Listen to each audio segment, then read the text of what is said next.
You might have heard this phrase, study smart, not hard, but where do you learn how to do it? In school, you learn what to learn, math, history, science, Spanish, but not so much on how to learn. It's rare to find classes on how to learn, how to think, how to remember, and how to study. In this fast-paced, ever-changing world, these are the skills that will serve you as a student, not only in school, but also in life. The things I'm going to talk about here is based in neuroscience and brain science. And so I'm going to share with you 4 things you need to stop immediately and 4 things you want to start. Number 1, I want you to stop multitasking. That's right, stop multitasking. Many of you believe that you're doing 2 things at once or 3 things at once, and you're not actually multitasking, because every single time you switch from one task to another, you have to regain your focus and your flow, and it can take anywhere from 5 minutes to 20 minutes. So the more accurate term is not multitasking, it's actually called task switching. But it takes more time, it's less productive, and there's more errors. There was a study done at University of London saying it can even lower your IQ. Multitasking or attempting to multitask can even lower your IQ, similar that if you stayed up to all night. If you stayed up all night, it could actually drop up to 15 points. So I want you to do one single mental thing at a time. So stop multitasking. The second thing I'm going to ask you to stop is I want you to stop and eliminate distractions. In order for you to soar to the head of your class, you must focus. So turn your phone off, put it on airplane mode, put it in another room if you will. You could also use self-control apps if you're going to have your phone there, like Freedom or Focus Me, to block certain websites like Facebook or Twitter. Or you could even block everything except for the sites you need for your work. Number 3, I want you to stop cramming. Stop cramming. Many people don't study for days or weeks, and then they'll pull an all-nighter. They'll go 6 or 7 hours straight, which is really bad because you need sleep. That's where you consolidate short to long-term memory. But the big mistake that students are making that I see over and over again is they study for too long a period without taking breaks. You heard me right. It's important to take breaks. We know you study better when you study in chunks. Your retention diminishes after about 25 or 30 minutes. There's a time management method called the Pomodoro technique, where you set a timer to break for your work into intervals, traditionally about 25 or 30 minutes. And then you take about a 2 to 3 or 4, maybe a 5-minute break to stretch, to breathe, to hydrate, and so on. Remember, as your body moves, your brain grooves. It also takes advantage of 2 very important memory principles that we teach in Quick Recall. It's called Primacy and Recency. Primacy says you tend to remember something in the beginning. Recency says you tend to remember stuff towards the end, meaning that if I gave you a list of 30 words and you didn't have some of these memory techniques, you'd probably remember the words in the beginning, primacy, and the words towards the end, which are more recent, or recency. So what happens is if you study for 6 hours straight with no breaks, you remember the information towards the beginning and towards the end, but there's a huge dip in between for all that time. And the benefit of taking breaks every 30 minutes or 45 minutes, whatever you choose to break, is you create more beginnings and more ends, so you can recover a lot of that information. The 4th thing I'm going to ask you to stop is to hack this thing called acrasia.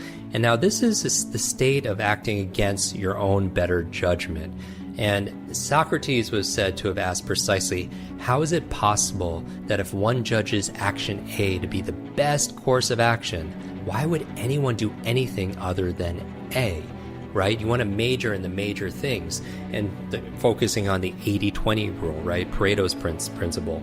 Focus on the 20% of the things that give you 80% of the results or the rewards. And the challenge is a lot of people can't stick with a course of behavior. So I would recommend apps like Stick or BeMinder, which helps you to keep your commitments. Now, I'm going to rapid fire give you the 4 things that you want to start. You want to start these 4 things. So number 1, I want you to practice what we call active recall. I actually don't recommend you reread textbook chapters over and over and over again. That's what most people do through rote repetition, because you could delude yourself that you know the information that you're reading instead of really testing yourself. I'd rather you close the book and recall and recite all that you could remember, because there's a difference between recognition and recollection. There's a big difference between recognition and recollection.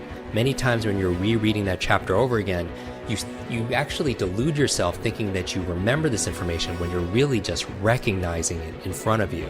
Because recognizing requires a trigger for you to remember something, And you may not get that on a test. You probably very well likely get that on a test. So study actively with a focus on recollection and quiz yourself. Don't just glance over your notes, your highlighted notes. Number 2, I would say, is start doing spaced repetition. Basically what this is saying is you want to be able to space out your studying into intervals like you could your body when you're working it out, and separating the information, reviewing it through intervals, like maybe reviewing it an hour later, a day later, a week later, a few weeks later, helps to take it from your short-term to your long-term memory. And if you want software, many of you are very digital, that can help you accelerate that. There's a free software program called Anki.